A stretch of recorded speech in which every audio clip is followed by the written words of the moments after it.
আল্লাহু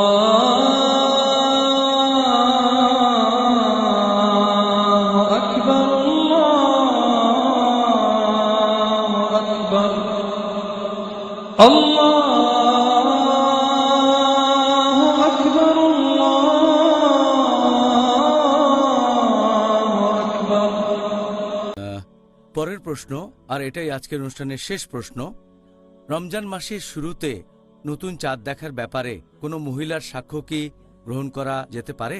যদি চাঁদ দেখার ব্যাপারে কোনো মহিলার সাক্ষ্য গ্রহণ করার কথা বলেন, এটা নিয়ে মতভেদ আছে। যেমন হানাফি মাযহাবের মতে যদি দিনটা মেঘাচ্ছন্ন হয় তাহলে মহিলার সাক্ষ্য গ্রহণ করা যেতে পারে। হাম্বলীদের মতেও মহিলাদের সাক্ষ্য গ্রহণ করা যাবে।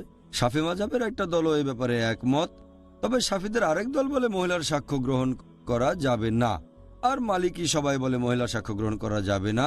দুই দল বিশেষজ্ঞ, এক দল বলে গ্রহণ করা যাবে, আরেক দল বলে যে গ্রহণ করা যাবে না। আর শেখ উতাইমি রাদিয়াল্লাহু আনহু বলেছেন যে মহিলাদের সাক্ষ্য গ্রহণ করা যাবে না। এজন্য কারণ দেখিয়েছেন। তিনি বলেছেন যে পবিত্র কোরআনে বলা হয়েছে দুইজন ন্যায়নিষ্ঠ সাক্ষী। এই আরবি শব্দটা আছে তিরমিজির একটা হাদিসে, বুক অব ফাস্টিং হাদিস নাম্বার 2118, বলা হয়েছে শাহিদাইন। তিনি বলেছেন মহিলারা হবে শাহেদা, এটা শাহিদ না।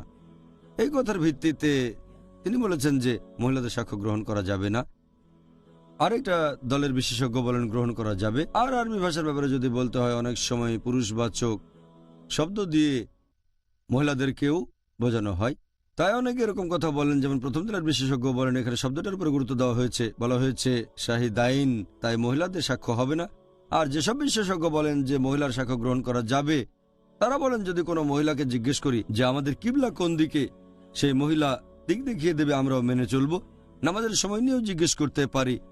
বিদেশে হয়তো কোনো মহিলাকে জিজ্ঞেস করলেন যে এখানে নামাজের সময় কখন, মহিলার সময়টা বললে আপনিও মেনে নেবেন। এটা মানতে পারলে চাঁদ দেখাটা মানতে পারবো না কেন? এটাই তাদের যুক্তি।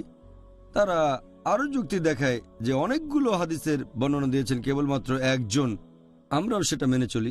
আর হযরত আয়েশা রাদিয়াল্লাহু আনহা, আমাদের নবীর স্ত্রী, তিনি একাই সব মিলিয়ে 2220টা হাদিসের বর্ণনা দিয়েছেন।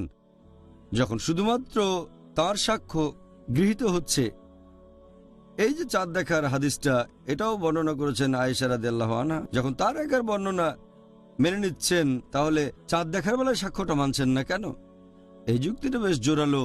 যখন আমরা আয়েশা রাদিয়াল্লাহু আনহার এতগুলো হাদিস মেনে নিচ্ছি, চাঁদ দেখার হাদিসটাও তিনি বর্ণনা করেছেন, আমরা হাদিসটা মানছি, তাহলে চাঁদ দেখার ব্যাপারে একজন মহিলার সাক্ষ্য গ্রহণ করতে পারবো না কেন?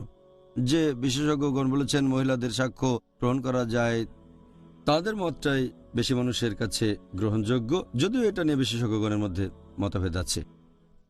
জাযাকাল্লাহ খায়ের। আপনার এই সুন্দরভাবে বলা উত্তরগুলোর জন্য ডক্টর জাকির নায়েক। এই ব্যাপারটা নিয়ে আমাদের মুসলিমদের ভেতরে মতভেদ আছে। আমি দোয়া করছি আল্লাহ সুবহানাহু ওয়া তাআলা যেন আমাদের সাহায্য করেন, তিনি যেন আমাদের মতভেদগুলো আরো কমিয়ে দেন, যাতে করে একই শহরের মুসলিমরা তারা যেন সবাই ঈদ উদযাপন করে একসাথে।